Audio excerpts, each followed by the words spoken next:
welcome to the show. We're all about talking with people who didn't let their ideas stay ideas. They took a risk and made them a reality despite feeling not quite ready, and that includes us. So we're asking for a favor. Please like, subscribe, share with your friends if you enjoy what we're doing and want to see us keep making more episodes. It all helps. Even better, leave a comment suggesting how we can improve. We want to keep making quality episodes that you enjoy listening to. So thanks for the support. Let's get into it. Awesome. So I think what's important for us, because you're obviously with BoxPower now, but you obviously had to get there by taking a leap and starting something. So a little background info is always helpful. So where did you grow up, and did you have any entrepreneurs in your family that kind of inspired you? Yeah, I grew up in Montana, and I think great place to grow up. Did a lot of things outside, which I think reflecting on like creating a sense of like independence and being able to figure things out on the fly, whether you're on a backpacking trip or um, just skiing or whatever. I think was an interesting reflection I had recently that like you learn to be independent. I think a little bit more from a young age and was doing a lot more than folks that maybe grow up a little bit more constrained in a city. But then my dad was a owner in a construction business, a small construction business, and so I think saw what that looked like running that, and I think saw the hard parts of it, but also saw the reward of putting a lot of effort into something and have it pay off, and also monetarily is always something you think about it from a career perspective, and seeing even having a smaller stake in something smaller medium can end up working out very well. And so I think that was definitely some early inspiration. And I think something he always talked about was the satisfaction of like building physical things and putting them in the ground. And I think when I started a career in finance, definitely didn't feel that kind of satisfaction of just moving money around. Yeah, the opposite of that, moving paper around. Yeah. And so I think was definitely looking towards something that had a little bit more meaning like that of like building physical things and being able to say like, oh yeah, we've been able to contribute to X. So yeah. So you're in Montana, so you're a big outdoors guy. So what were some of the outdoor activities? You were skiing, hiking.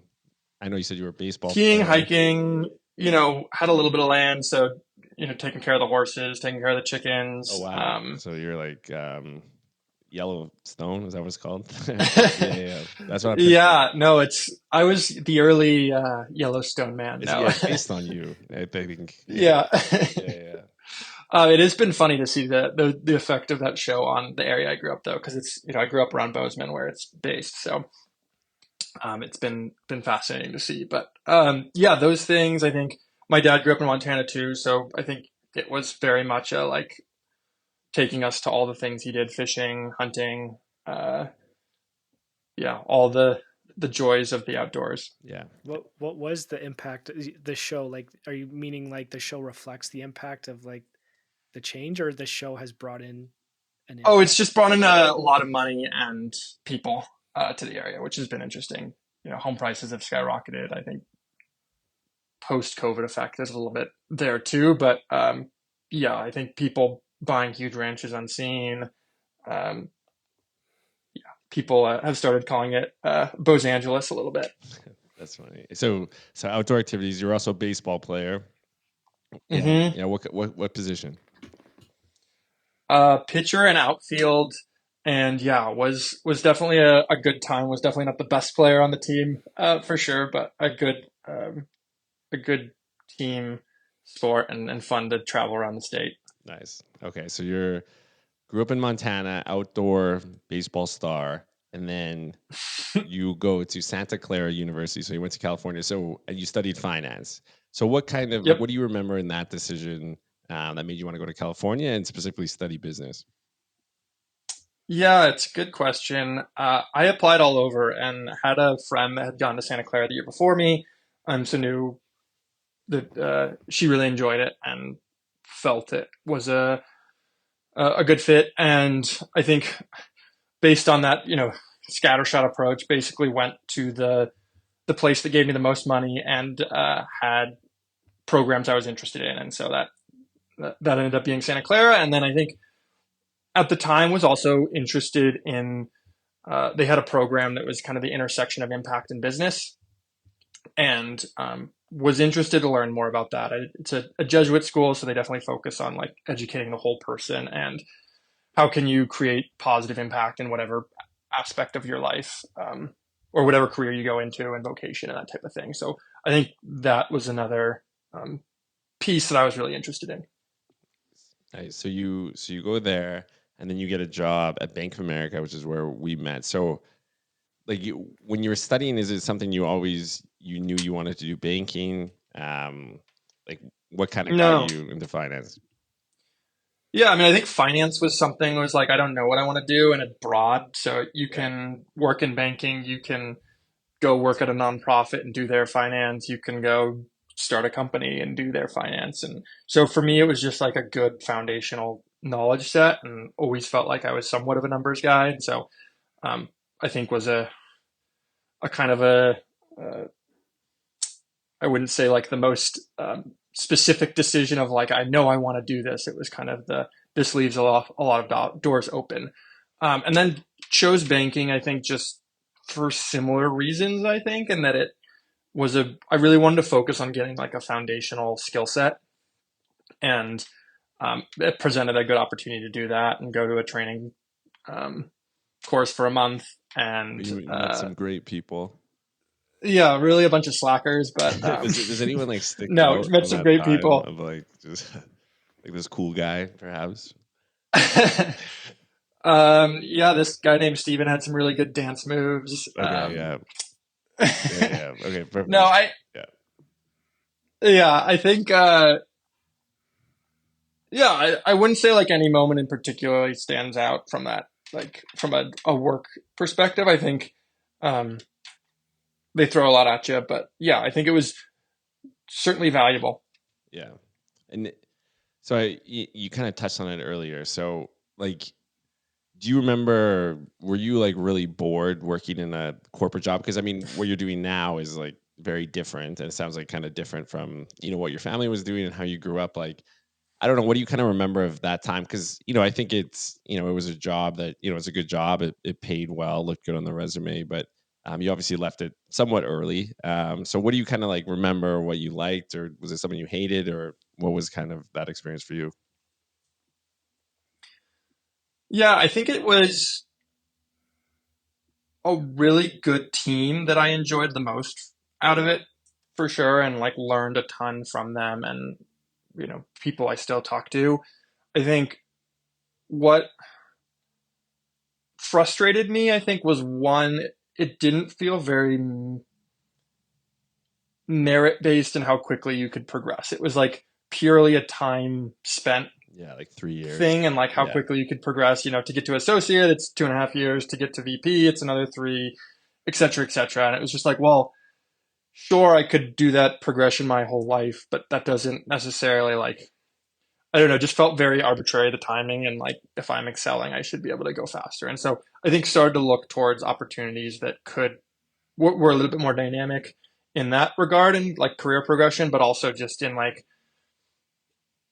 things that I was more passionate and excited about from like back to that impact angle, and back to like where I could feel like my contributions to the team had a bigger impact on the overall company. And I think, yeah. So banking is certainly great, but it's, you're one cog in a machine. yeah, so it wasn't so much that you disliked the work; you just kind of were looking for to have a little bit more impact. Impact in a lot of senses, and yeah, something a little bit more dynamic. Yeah, no, that's fair. So you worked at Bank of America for about 3 years, and then Hmm. from there you went to BoxPower. So from what I recall when we were talking at the time, BoxPower was like a one man company, or a very small company, and you joined it. But Hmm. what was kind of like the journey, I guess, to joining BoxPower? Like, how did you even hear about it? What gave you the confidence to go make that leap? Like, what was kind of the early stages that made you sort of start to think like, yeah, this is something I want to leave this good job to go do? Yeah, I mean, at the time, I was applying to lots of different things, from like PE to uh, like really remote projects in Africa to, something in the middle, which, and so it was really kind of just casting a wide net again and trying to figure out through talking to a lot of people what could be a good next move. And was talking to one of my friends who had won a fellowship um, called Echoing Green, which is, I'd say, a fairly well known like social and environmental impact award at this point. And so uh, Angelo, who's my co-founder, had just won that as well. And so uh, was just perusing the website and saw that. And um, I'd done a lot of research and followed the uh, single home solar market in developing countries. So if like at the time it was off grid electric and then Zola Electric, along with MCOPA and BBox and a number of other companies that had seen a lot of her success scaling these basically single panel and small battery solar systems and selling energy to people, mostly to charge their phones and do some other things. But um, saw this company BoxPower that had won the award and really got it immediately and really saw it as the next iteration of that type of technology. And reached out cold to Angelo. I sent him an email, and this was just as he was commercializing it out of a Princeton University research project, and he had come from a really strong engineering and product design background, and fortunately for me, didn't have a lot of finance experience and was able to start helping. Initially, just doing some financial modeling, and then grew into a much larger engagement as we decided to join forces full time. Gotcha. So was it just him, like when you joined the company? It was him, and it's actually I think we have similar backgrounds in many ways. His dad also uh, was running a small construction company and um, grew up in a rural area of California here, and uh, so it was him, and he had the his dad and a couple of folks that helped out with his dad's construction company, on contract from time to time, helping build the physical things. So is this a company that like was there revenue being generated when you joined? Was there Nope, funding? No. no, no revenue, and uh, there'd been some early funding, and we'd just gotten accepted into an accelerator, and I, working on a consulting part-time basis, had helped with some of the applications for this accelerator that we got accepted to, and so that came with a little bit more money and led to enough to give me the conviction to join full time. Yeah. So when you joined, like, were you gonna get a salary or like how did like because I mean, barely. It was like 10,000 a year, okay. and drove up here and lived in my car for the first 3 months because I was like, I'm going to be hard and do it, the true what startup kind way. of what kind of car? Like is this like a motorhome? Just Subaru Outback. So luckily there was a shower at the office, and so I'd park in the parking lot and sleep in the Outback, and lasted about 2 or 3 months, and I was like, this isn't sustainable. You're like the dream employee who joins, really committed to the cause. It Did you was have to pretty put out a funny. job posting? Yeah. It was pretty funny the first night I got there. It was like we just finished the MVP product, and so we were doing like a video shoot, and so was just like packing it up and getting ready for the video shoot, and slept the first night on the warehouse floor because it was we were there till midnight and started again at 6 a.m. I was like, here we go, like I guess this is it. So all right, so you go from essentially making six figures to now 10,000 a year. Like, what do you remember about that time? Like, was because that's obviously a very big life change. It's a big leap. Mm-hmm. There's a lot of uncertainty. Like, was this something that like you were second guessing and going back and forth on, or did you feel like after it got accepted at the accelerator that like you felt with conviction that you wanted to go forward with this? Because I think this is a part where like a lot of people have ideas or they want to take a risk, but I mean it is tough when you have like this one path that is almost Yeah. like assuredly a lot of money versus this riskier path. Yeah. I mean, I think for me, I was ready for a change, and this was an exciting adventure. And the I think I had at that point enough savings that I didn't feel like I had to really worry if it didn't work out. I was kind of taking it 3 to 6 months at a time, and was like, I'm going to give this a real shot. But if it doesn't work out, it doesn't work out, and then I can go find something else. Even in my exit interview or whatever at Bank of America, they're like, if you ever need a job to come back, please come back. Like, we'd be happy to have you. And so, like, kind of had that at the back of my head too, of like, if this really doesn't work, can go do that again. So I think that helped certainly. And then, I think would be remiss to say, like, definitely familial wise had support. And, if really things went badly, definitely had, could move in there and have support there. And so these were all the plan C, D, and E that go in the back of your mind as you're calculating your risk. What were your friends and family thinking when you told them, I'm going to quit my stable financing job and live in my Subaru? um, everyone was pretty supportive. I think they weren't super surprised. They were excited for me and the adventure of it all. I think also a big part of that was like going and living up in Alaska for a couple months with this accelerator. The accelerator was based in Alaska. And so they were like, that makes sense. Anderson likes outdoors. So I don't think anyone was super surprised. I'll have to check in with my mom next time and be like, behind the scenes, what were you saying to dad? But outwardly, they were very supportive. Yeah.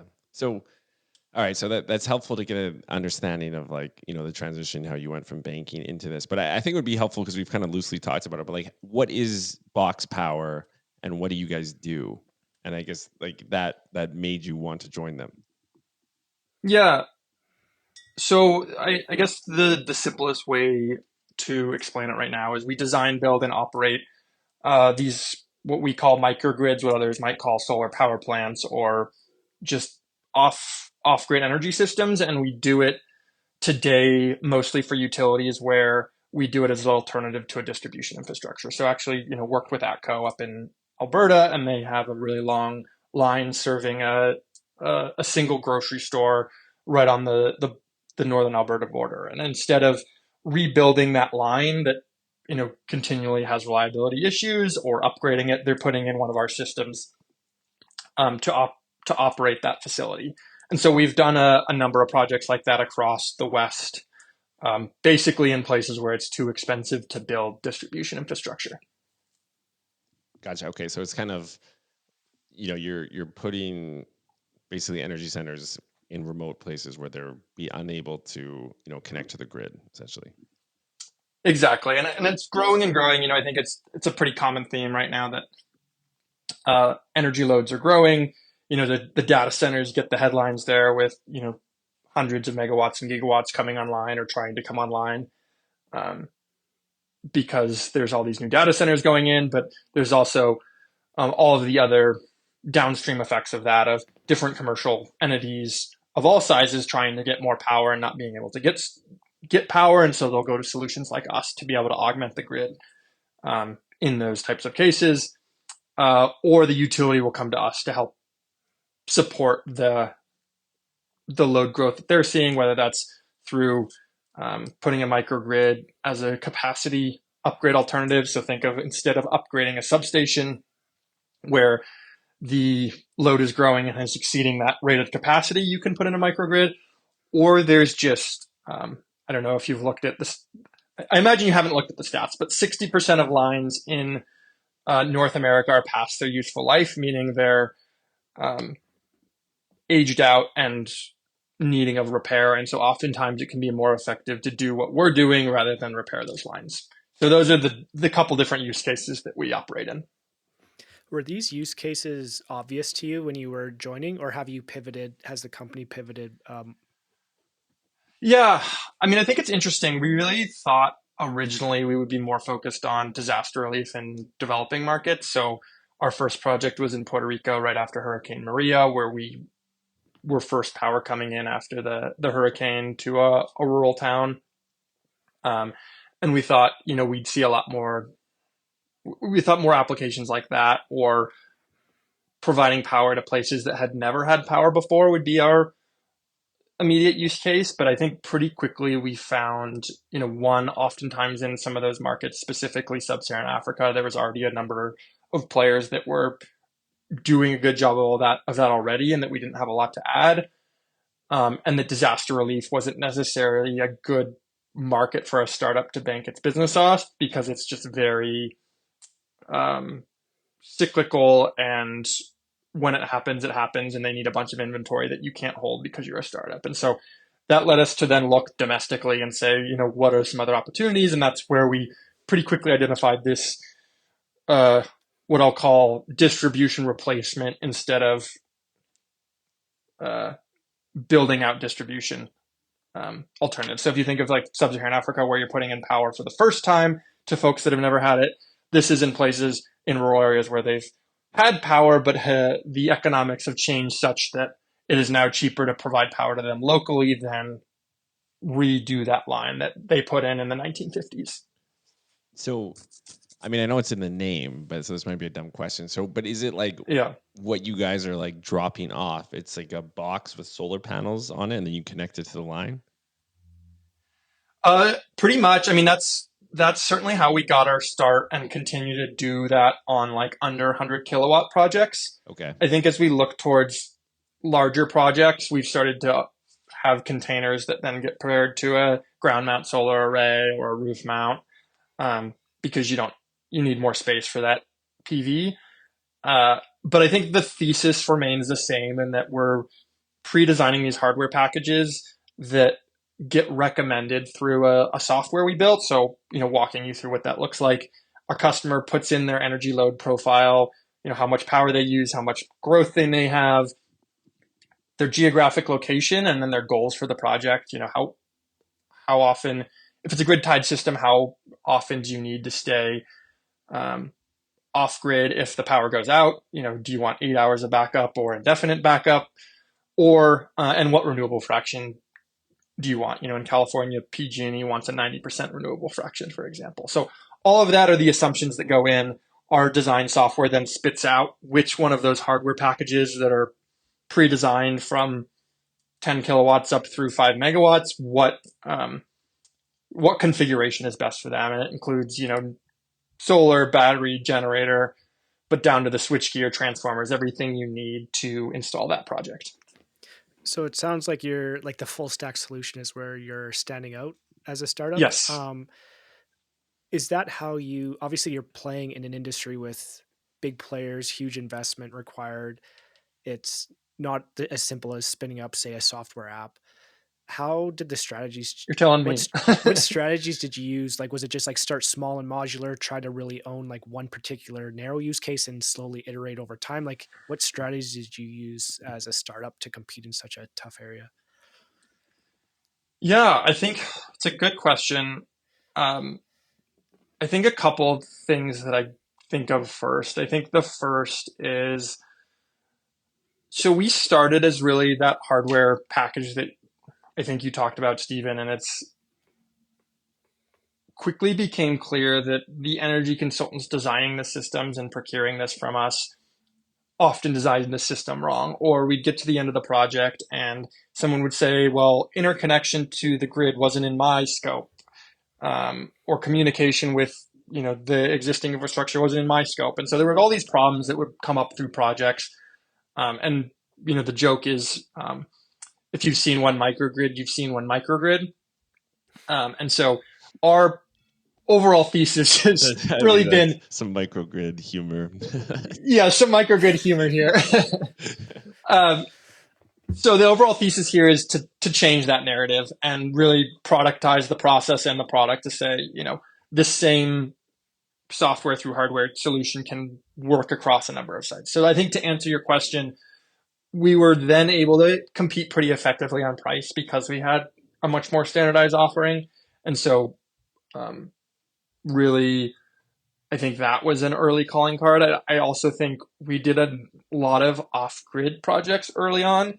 And I'd say the industry didn't have a ton of off-grid experience. And so that was a differentiator. And then lastly, I mean, I think we just got really lucky with timing. Um, PG&E, were right in their backyard, started having a massive need for these types of solutions because of the wildfires. And so we started doing a lot of work with them and then, learned a lot through that process. And, once you have a big name utility like that on your customer list, it suddenly becomes a lot, excuse me, easier to sell to other utilities and grow from there. So starting wildfires, growth hack. Got it. Yeah, because yeah, Yeah, I mean, I think right timing is so much of it. It's like timing and luck.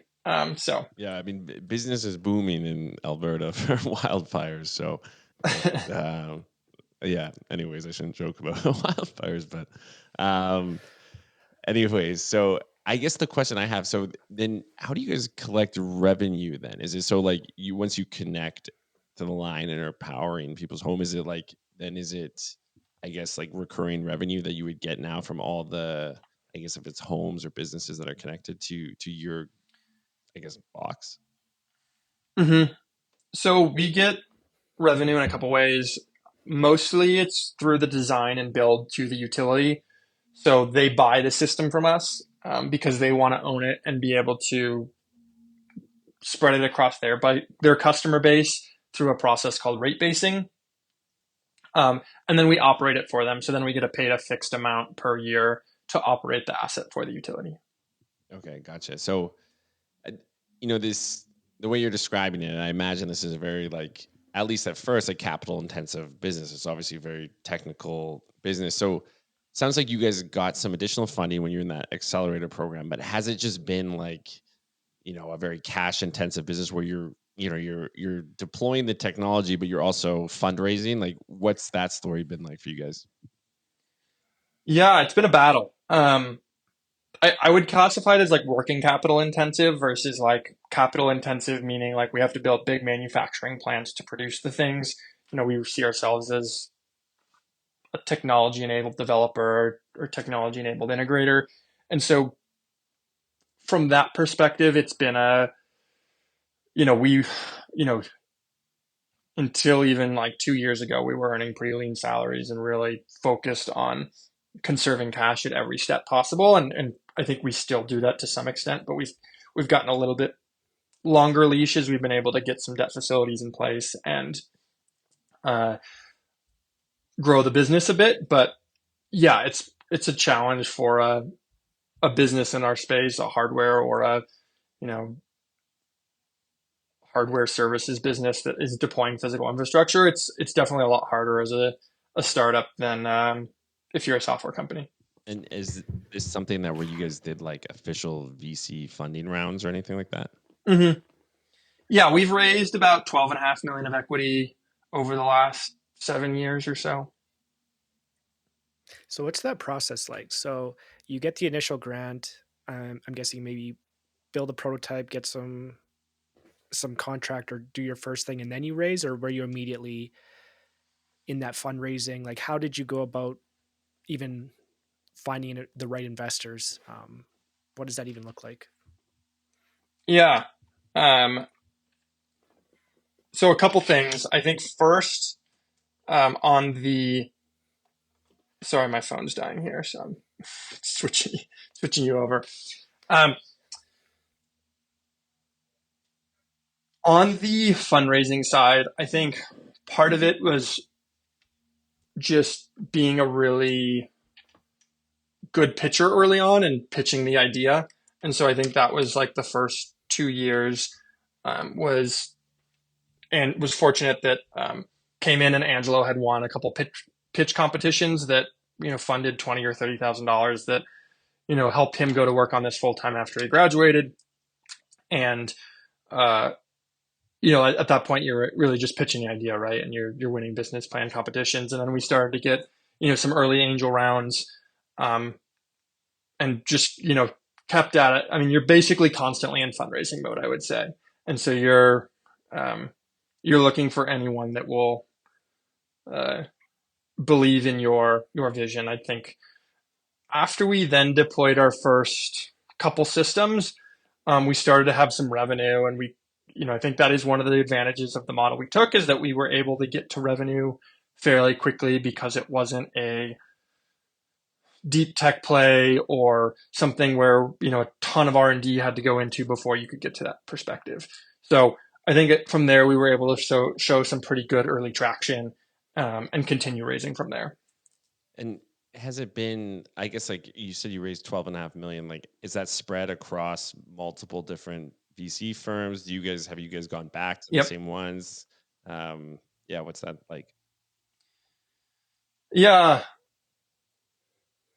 It's been through a large number of different investors. And then I'd say, like, we raised our seed round in 2021, and that was our first, what I'll call it, institutional money. We had a lot of impact funds and individuals and accelerators before that, but then this was a more traditional financial VC.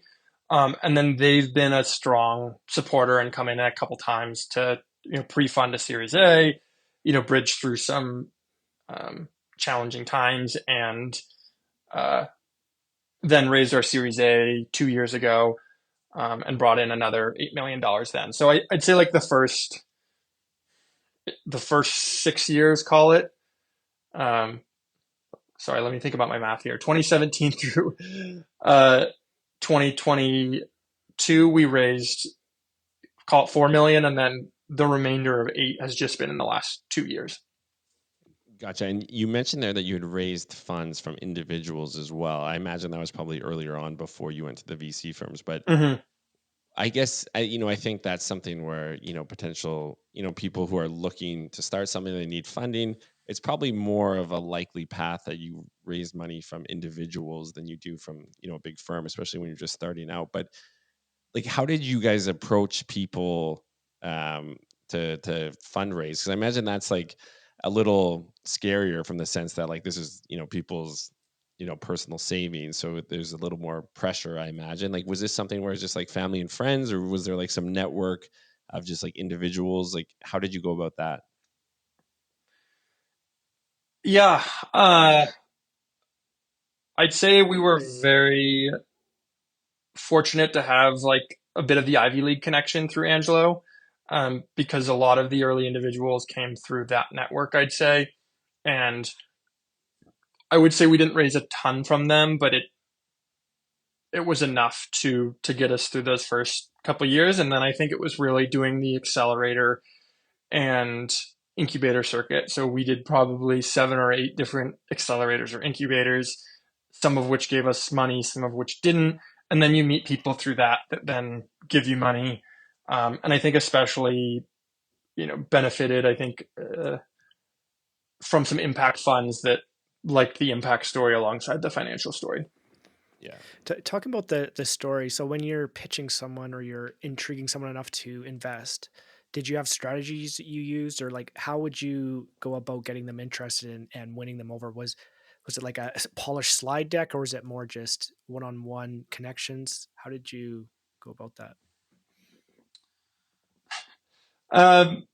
It runs the gamut. I think, like, one of our very earliest investors and biggest supporter to this day saw a flyer that Angelo was working on at the research lab and was really intrigued by the idea and was like, I must talk to him and invest some money in this. So, like, I'd say that's like into the luck camp.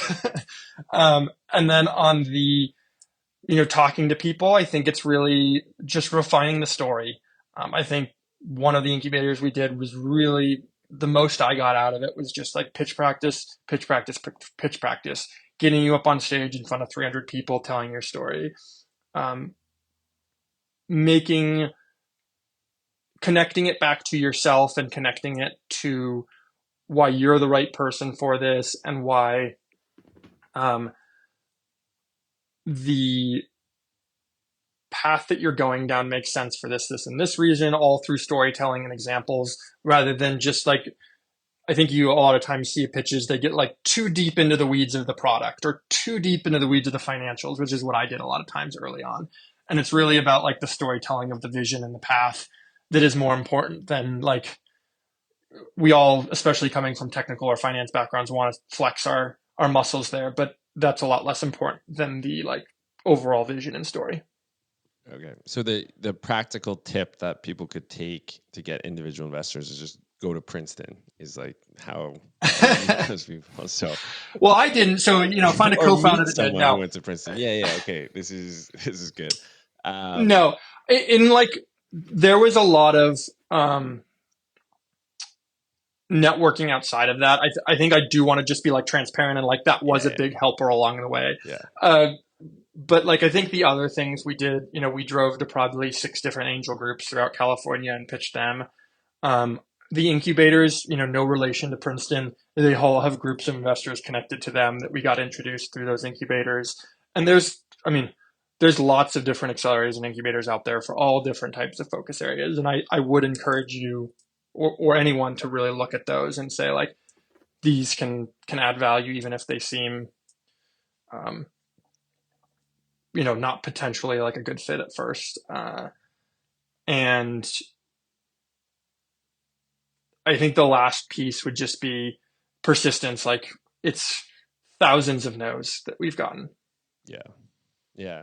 And so there's still hope for us non-Princeton folk out there that, we can do it. But so, it sounds like, you're obviously a smart guy. You were at Bank of America, and it sounds like they liked you a lot. The fact that they offered you to come back, which they never did to me. So that, that might be telling. But so, and then, you guys have had success with BoxPower. You're still going. I see you're up to around 50 employees, at least on LinkedIn. So what would you say is kind of like, you succeeded in the corporate world and, you're having success in the startup world, but like, how different is the skill set? And like, what do you think you've developed, since going over to BoxPower as opposed to the skills you were using at Bank of America?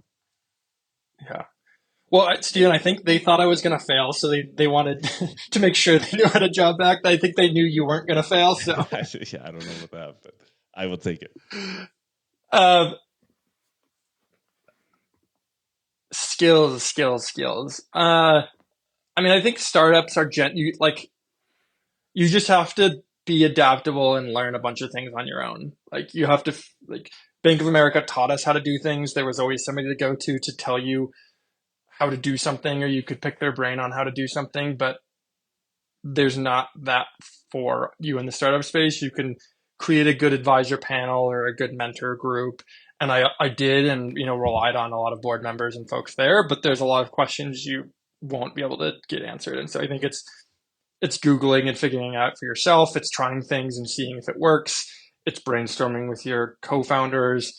And honestly, I think with like AI, there's a lot more tools at your disposal now than there even were 5 years ago. And so I I think there's a lot of information there on how to figure out things that you've never figured out before. Yeah. Okay. So, and then you kind of And I don't think that's a skill, but it's more of yeah. like a mindset No, that's thing. totally fair. I mean, it is like, it is just totally different because you're right. At a bank, it's like they almost don't want you to think. So it's like way Yeah. different. And Were be there okay to bad fail. Yeah. were there bad habits from working in the corporate world that you had to unlearn?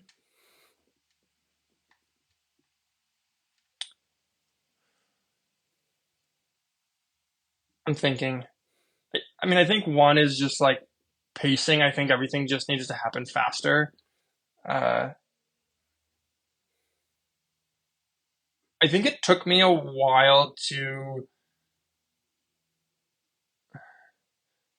figure out the bravado and confidence and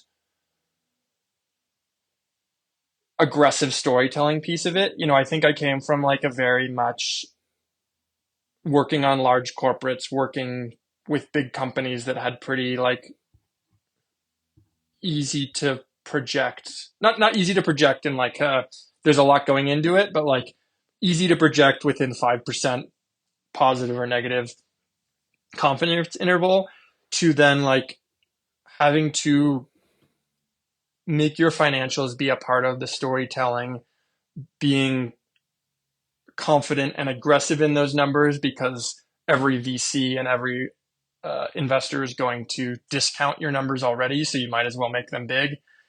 And I think, tell a more aggressive path than like I think we were taught to, if that makes sense on the corporate side.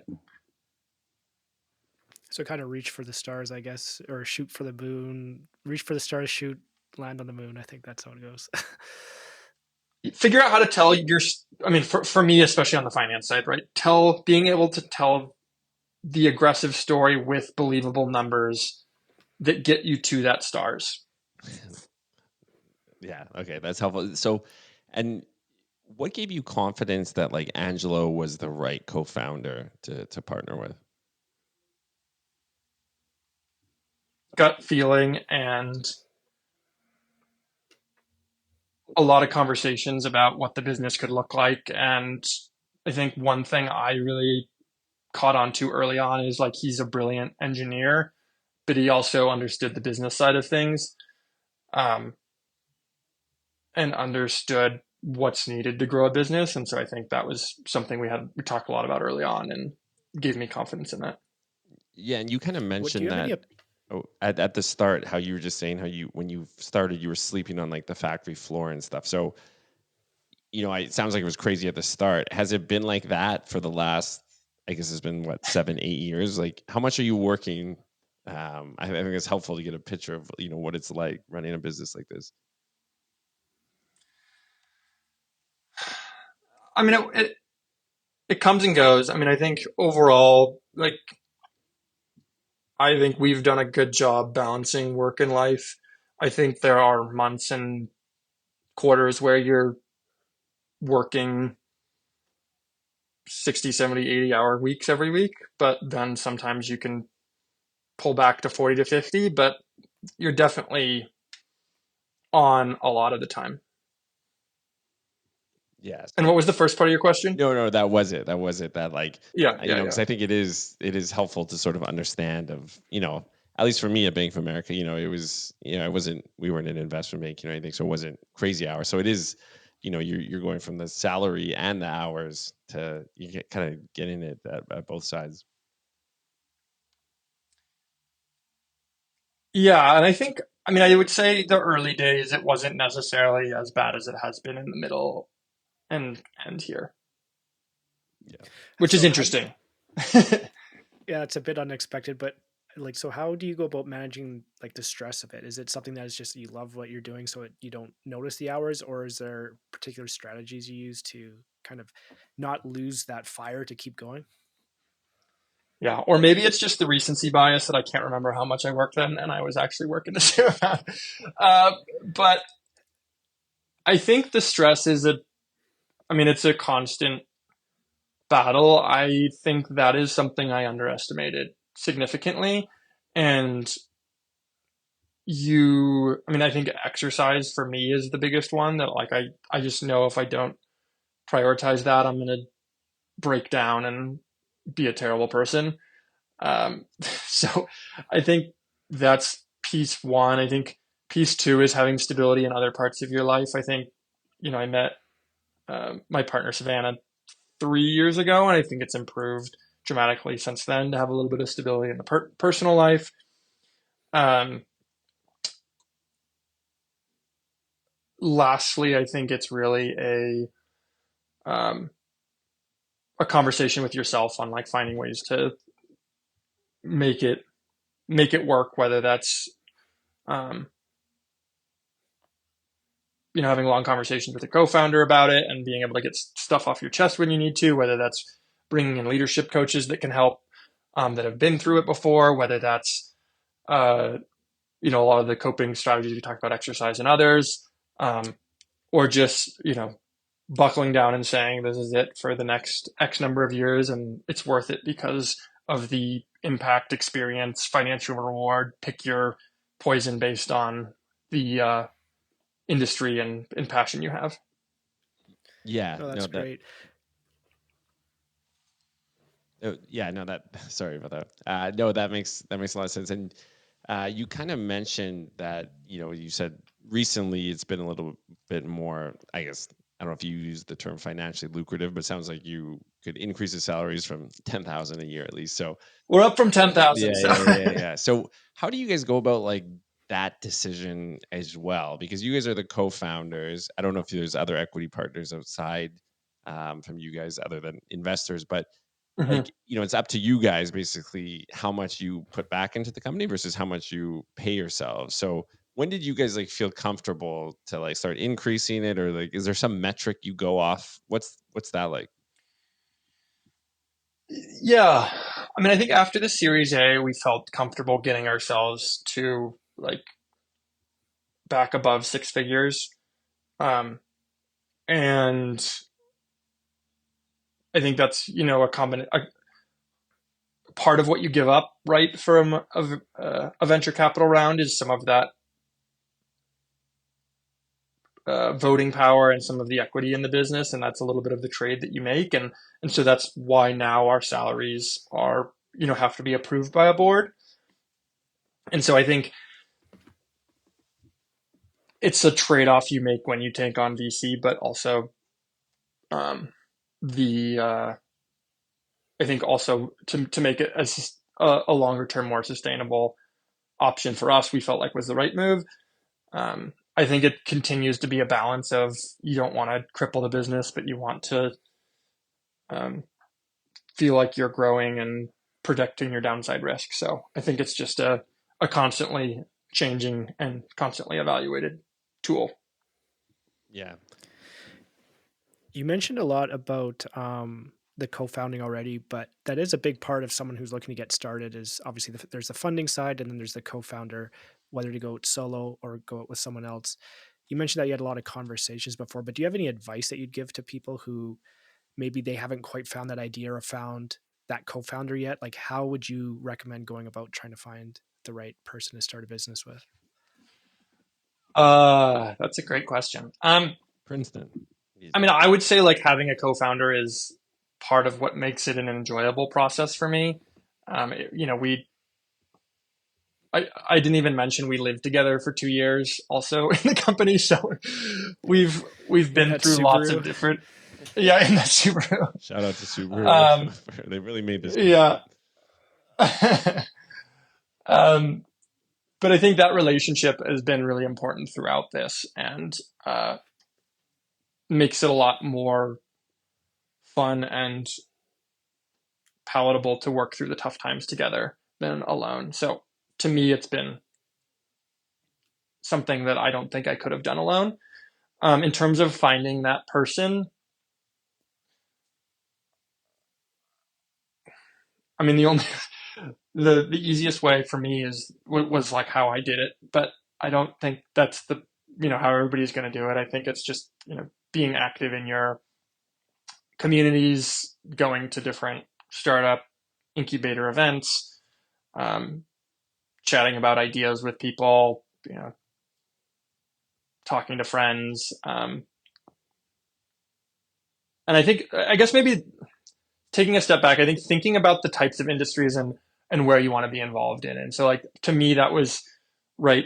I identified energy as one of those areas I was interested in because to me it felt like an interesting overlap of potential financial return and impact, and that we're going through a massive transition overall as a world. And so um, I guess would encourage people to start looking at what field they're interested in before trying to like find a co-founder.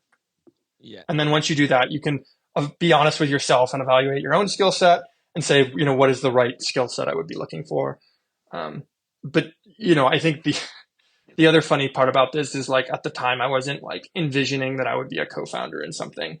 I was looking for other jobs outside of banking, and kind of reached out originally thinking that they were a bigger company and just looking to be like a financial analyst or something. So I think that's the other interesting takeaway. Yeah. And then you're living with your That's colleague. kind of the reverse of the shoot for the stars, though. It's kind of like I said, that's how I had to reframe once I started. So it sounds like when you left Bank of America, you left on good terms. They said, you could come back. And obviously things were a little challenging at the start with BoxPower. Was there ever a moment where you were like, I want to pull the chute and go back to like the ping pong tables and safe salary? Or Like, I don't know, were there ever times where you were kind of second guessing the process? For sure. I mean, I think a lot more related to like, is the business going to make it? What's next type of thing than like, I need to go back to banking. I think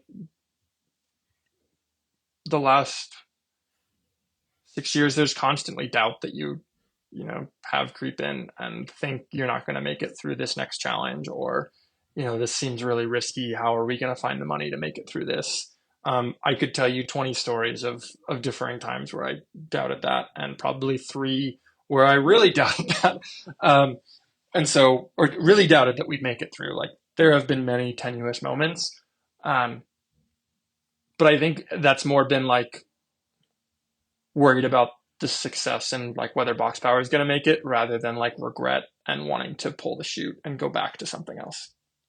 Yeah, what would you say, in these last 6 or 7 years with Block Power, like what was, you kind of hinted at, there was a few moments, but what was like the most challenging, like shit's hitting the fan, um, you're really in a tough spot. Is there any moment that comes to mind? Yeah. Top one would be a Series A process that we went through. We got through 6 months of diligence, including all of the legal diligence with a brand A law firm, got to the final signing of a $6 million raise, and the investor made a capital call and didn't have the money. And so we were back to square zero and out of money. And so, basically had to figure out a plan really quickly on how we could keep the thing alive. And luckily got an emergency loan from one of our early investors that made us through. But like, I didn't think that was going to happen. And I guess on the other side of it, like what's been a moment throughout this process that's been like a really big win that gave you a lot of conviction to keep going?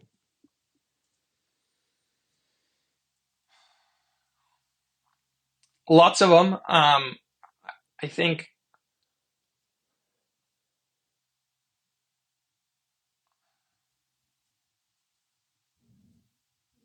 I'm trying to narrow it down to one. There's too many. That's a I mean, good problem.